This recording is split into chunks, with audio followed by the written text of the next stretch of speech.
Relations between the U.S. and Turkey are at crisis point. Donald Trump imposes trade tariffs on Ankara, and Turkish President Erdogan warns of the consequences of such action.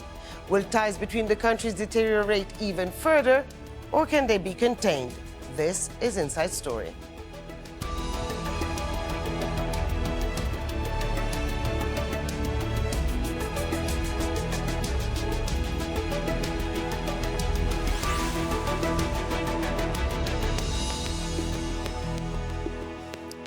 Hello and welcome to the program. I'm Hoda Abdelhamid.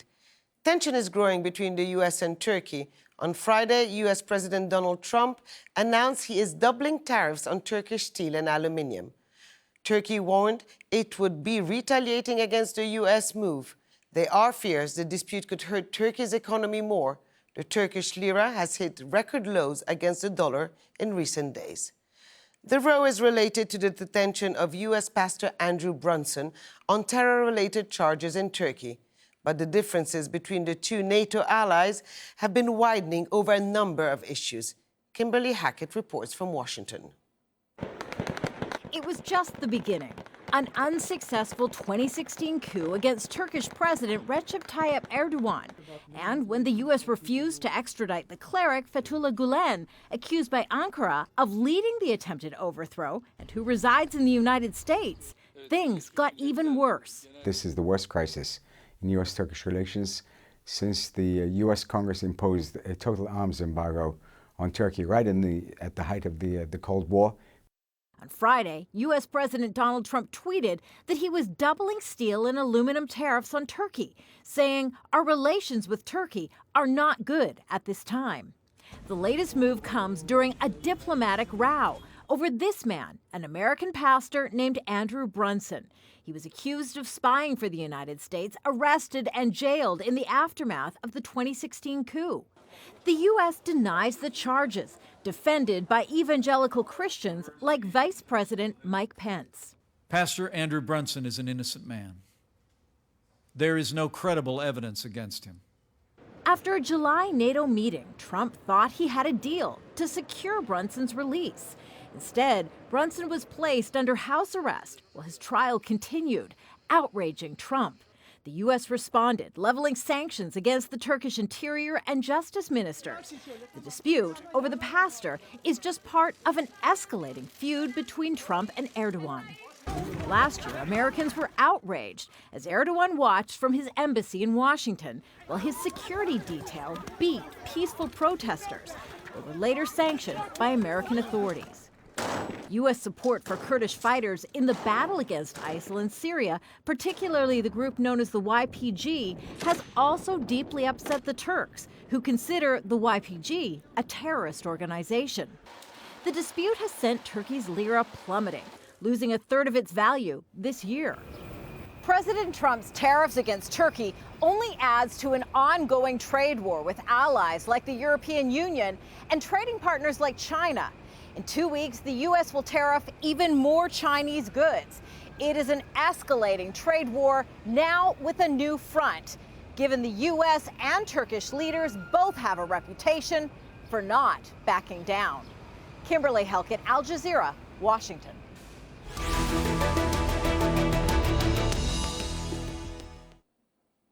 Turkey's president has written an opinion piece in the New York Times warning that the U.S. must respect Turkey's sovereignty or their partnership could be in jeopardy. He said, "At a time when evil continues to lurk around the world, unilateral actions against Turkey by the United States, our ally of decades, will only serve to undermine American interest and security. Before it is too late, Washington must give up the misguided notion that our relationship can be asymmetrical and come to terms with the fact that Turkey has alternatives. Failure to reverse this trend of unilateralism and disrespect will require us to start looking for new friends and allies." So let's bring our guests now. Joining us from Raleigh in North Carolina is Robert Pearson, former U.S. ambassador to Turkey. In Ankara, Muhittin Ataman, Director of Foreign Policy Research at the Foundation for Political, Economic and Social Research, also known as SETA. And from New York by Skype, Elmira Bayrasli, CEO and co-founder of Foreign Policy Interrupted, an organization to increase female voices in the media with a focus on foreign policy coverage. Thank you all for joining us. Robert Pearson, let me start with you. Pastor Brunson was actually detained 21 months ago in the aftermath of the failed coup. Right. Why is that an issue now? It's been an issue since then. There is absolutely no evidence whatsoever that's credible. If you read the text of the testimony against him, it is absolutely not believable. He's supposed to be cooperating with terrorists, and at the same time, he's supposed to be cooperating with Mr. Erdogan's closest political ally for 10 years. So there is a solution to this problem, if I may say so. It's very straightforward. Mr. Brunson should be allowed to return to the United States for medical care. And the charges can be left as they are, but Mr. Brunson can go home with his family and to his family. And secondly, on the economic side, two simple steps are required. One, Mr. Ibarak can work with the group he described in his press conference yesterday to announce a new reform program for the Turkish economy based on Turkey's own principles. And one would be to use interest rates temporarily to reaffirm the lira's value.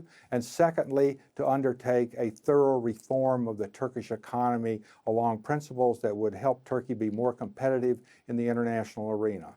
And that would allow both countries to then turn to the issues that are in front of them without having to end up this process by pointing by making the other one responsible for the damage. So I hope that they'll consider these three steps because they could easily end this issue and we could go on to the more serious strategic issues that face us. So, Elmira Bayrasli, there is also a second U.S. citizen who is detained in Turkey. He's a dual national, Turkish-American. He's a NASA scientist, but we hear nothing about him. So is there more really than just the fate of Pastor Brunson that is at stake here? Yeah, I mean, we haven't heard the Trump administration talk about Serkan Gölce, who's the NASA scientist. As you said, he's a dual Turkish and American citizen. But let's put this into perspective. You know, throughout the 20th century, the United States and Turkey had very much a relationship based on geopolitics, where it was on a wide perspective, and they looked at what is going to benefit both countries. What you've seen over the past 2 weeks flare up precisely between Trump and Erdogan, the individuals themselves, is two individuals who are taking cheap political shots to gain domestic points. So the plea for releasing Andrew Brunson was really, it's really a plea to appeal to Donald Trump's conservative Christian base here in the United States. It's precisely why we don't hear not only about the NASA scientists, but we also don't hear about the 3 Turkish nationals that are being held, the 3 Turkish nationals that have been working at the U.S. consulates throughout Turkey and are being held on the same charges that Brunson has been detained on. So you think that the release of Pastor Brunson could play in the midterm elections? You know, I definitely think that I don't think that the Trump administration is thinking that widely. I think that any political points that they can score, I think right now you have to also take a look at Trump on the world stage. I mean, he really took a lot of flack for his appearance with Vladimir Putin in Helsinki and the way that he deflected you know, the notion that Russia could have hacked in on the American elections. And you even saw his traditional base push back on him. I think Trump is feeling a little fragile on the world stage. His performance at the NATO summit last month did not go well. It certainly did not go well when he went to Canada for the G7 summit. And so I think what he's looking for is easy political points. You know, meeting with Kim Jong-un, you know, back in May certainly was a point to do that. And I think trying to antagonize Turkey, which is a majority Muslim country, does play into his base. Okay, Muhittin, Ataman, from the American point of view, there was a request from President Erdogan to release a Turkish national who was detained in the US, and he was released. And according to some reports also, there was another Turkish national who was detained in Israel who was also released. So what happened there? Why is there this blockage on Pastor Brunson? First of all, I don't think that the Pastor Brunson issue is one of the main reasons for this tense relations between the two countries. To me, it's much more a result of other issues, other vital issues, especially for the Turkish side. When we look at the last several years, we have been witnessing that the United States administration has been supporting two main terrorist organizations, namely PKK and its affiliated organizations in northern Syria, and the FETA, which is widely believed that was behind the failed coup attempt 2 years ago. And both actors are heavily supported by the United States. So the timing of the Brunson issue is, to me, is about American domestic issues. It's not directly about Turkish-American relations. So it's not a big issue for the two countries.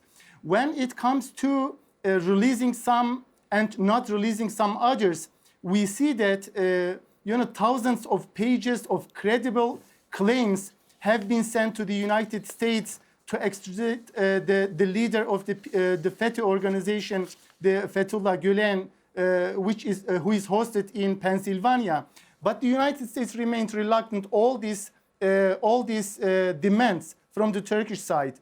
So when we see that the Trump and some of his men, they began to use a threatening, insulting, and unfortunately unilateral aggressive language towards the Turkish administration, which created the consolidation of a kind of national unity against the United States, ended with a high anti-Americanism in Turkey.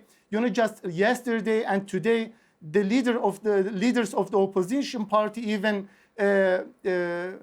made some declarations, made some explanations against Trump tweets and this unilateral and aggressive language policy discourse from the American side. So unfortunately, we just try to mask the real issues by considering this Brunson issue as one of the main focal points between the two countries. So to me, the United States, the American side, has been hijacking the issue, unfortunately. Well, Robert Pearson, I'd like to know if you think that the United States have been hijacking the issue. But first, the world unilateralism is something that President Erdogan wrote in his opinion piece. It's something that other world leaders have complained about the current U.S. administration. Is this something that is actually playing in favor of the U.S., or do you think it's alienating old allies and friends around the world? I think that Mr. Trump is a very aggressive president, and he's taken very aggressive steps. I don't think this problem is a global problem at all. I think that this problem is bounded, and two or three things that are very important. The United States has always condemned the PKK and always worked with Turkey, including intelligence cooperation against the PKK. The United States has never, ever supported the PKK. When ISIS invaded Syria, it attacked the Kurds. The Kurds did not attack ISIS, and when the Kurds asked for help, Turkey declined. The U.S. agreed to help, and now ISIS has been largely defeated. Secondly, this is actually about the relationship. For years, Turkey has used the most abusive language about the United States and about its leaders. President Obama was accused of direct knowledge of the attempted coup in 2016. The government in Turkey has used the most abusive language against the United States, and I think it's the United States that deserves a little respect here. This is a bounded problem. It can be solved. It doesn't need to escalate beyond this, and Turkey and the United States have a lot of common interest in that region they could cooperate on if we can move past this point, and a lot of that depends upon the Turkish willingness to put its economic common sense and its political flexibility ahead of nationalism. Well, Elmira, it does feel, though, if you look at events over the past 12 months and even before that, that we're sort of locked in a sort of tit-for-tat relationship between Ankara and Washington. You have, as you said earlier, these two strong men, and you get an idea that for both sides, it's important to show that their opinion will prevail, and it's also important for their stature, Turkey in the region, the U.S. in the rest of the world. You know, I mean, I think what we need to acknowledge right now is that the U.S.-Turkey relationship is not the relationship that they had throughout the 20th century. Yes, Turkey was an important ally. Turkey continues to be a member of NATO. Turkey, actually, the Turkish military is the second largest armed forces in NATO. There's a new NATO command that's going to be put into place in 2 years. It will be under Turkish command in Turkey, approved by the United States. And Turkish forces control the NATO airport at Kabul. So there are a number of areas where we already cooperate, and I think that those things don't get the attention they should, and there are wider interests with Russia and Iran and Iraq that the U.S. and Turkey share, and we could easily cooperate on those if there's a will to do so. We do have wider interests in the Middle East, and the point that I was making is that, you know, Turkey is not only a NATO member, but Turkey has changed. Turkey is not a backwater anymore. Turkey's economy has grown. It is a member of the G20. You know, and when you actually take a look at the relationship between Turkey and the United States throughout the 20th century, Turkey depended on U.S. aid to prop up its economy. That is no longer true. The largest trading partner that Turkey has today is the European Union. That trade is worth $84.7 billion. With the United States, it's only $9 billion. And if you're actually taking a look at where Turkey's interests lie, it lies much more with not only the EU, but the Gulf countries that have been pouring a lot of investments and business into Turkey. I totally agree that the United States and Turkey mutually need each other. Turkey is in a very rough neighborhood. It's in the backyard of Russia. It borders Syria, Iran, and Iraq. But I have to say here that the United States actually should really reconsider what its policy and its strategy towards Turkey is. Right now, I don't see the Trump administration having a coherent strategy, not only to Turkey, but to the Middle East in general. We don't really know what the end goals are, what the Trump administration wants coming out of Syria, Iran. I mean, we know that the Trump administration has nixed the Iran nuclear deal, but what is going to replace that? And I think that the United States can't continue in the policies that it had when it was the sole superpower of the 20th century. So, Muhittin, as we don't know the end goal of the Trump administration, what is the end goal of Turkey in this specific case? I mean, this crisis comes at a time where the economy is not doing very good. The Turkish lira has gone down and taken quite a rough beating. Inflation is up. So at a certain point, it could play into the hands of President Erdogan. He could turn around and say to those complaining about the poor economy, well, it's all because we have foreign countries meddling in our own affairs. So what's the end game here for Turkey? Unfortunately, the Turkish state and the Turkish people are accustomed to similar economic problems. So this is not the first economic crisis that Turkey has been facing. For us, yes, that's true. Turkish economy nowadays is quite vulnerable. And the Turkish political system, on the contrary, is quite stable. So here we have a strong political leadership, but a vulnerable economy.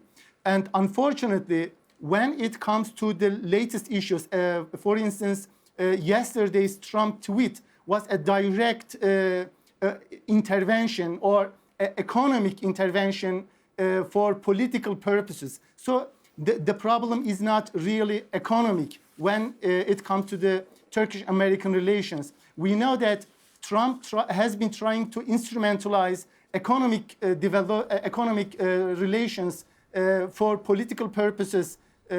So the end game for Turkey, the majority of Turkish people thinks that, yes, nowadays the Turkish state is in a transitory period. Turkey's political and domestic structure has been restructured, redefined. So they will remain intact behind the leadership of Recep Tayyip Erdogan. This is my expectation.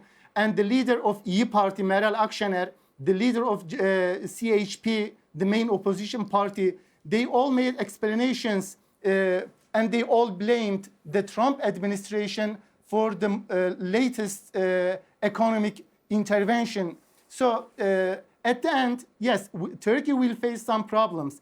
And this crisis, to me, will force Turkey to look for some alternatives to increase its cooperation with China, for instance, with Russia, and with some other global and regional actors.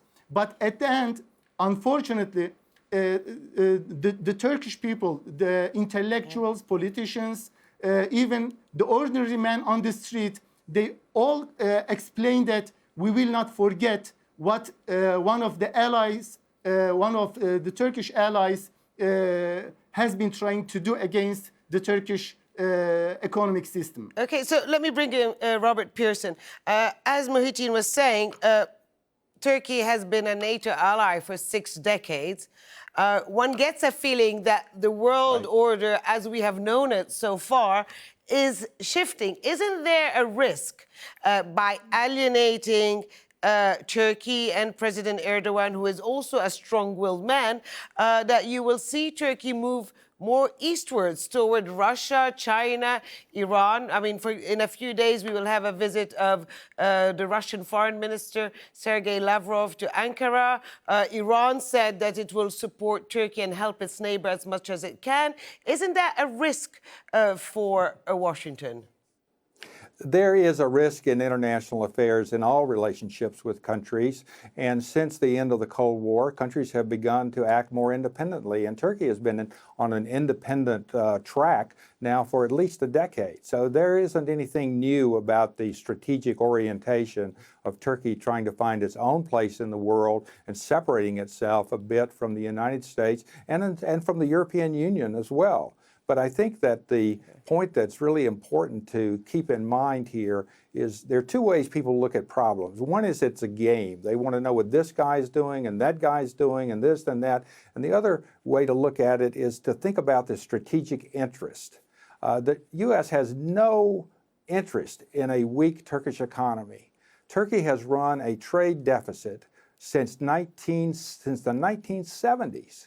And in the last 10 years, that trade deficit has widened under this government. Turkey desperately needs fundamental economic reform. The cause of these incidents is solely Turkey's. A prester without any evidence against him, an economy that is descending into the pit without the reasonable measures that any country would ordinarily take to save it. So the U.S. is ready to be a partner with Turkey. But we have to get past this point, and I've suggested a solution that gets us past this point so we can get on to those more important issues. And Elmira, just a yes or no question. If Pastor Brunson is released tomorrow, do you think things would calm down? It's very unlikely that Pastor Brunson will be released, but I think U.S.-Turkey relations are broken to a point where the repair is going to take a considerable amount of time. Thank you very much. We have reached the end of the show. So thanks to our guests, Robert Pearson, Muhittin Ataman, and Elmira Bayrasli. And thank you too for watching. You can see the program again anytime by visiting our website, aljazeera.com. And for further discussion, go to our Facebook page. That's facebook.com/AJ Inside Story. You can also join the conversation on Twitter. Our handle is @AJ Inside Story. From me, Hoda Abdelhamid, and the whole team here in Doha, bye for now.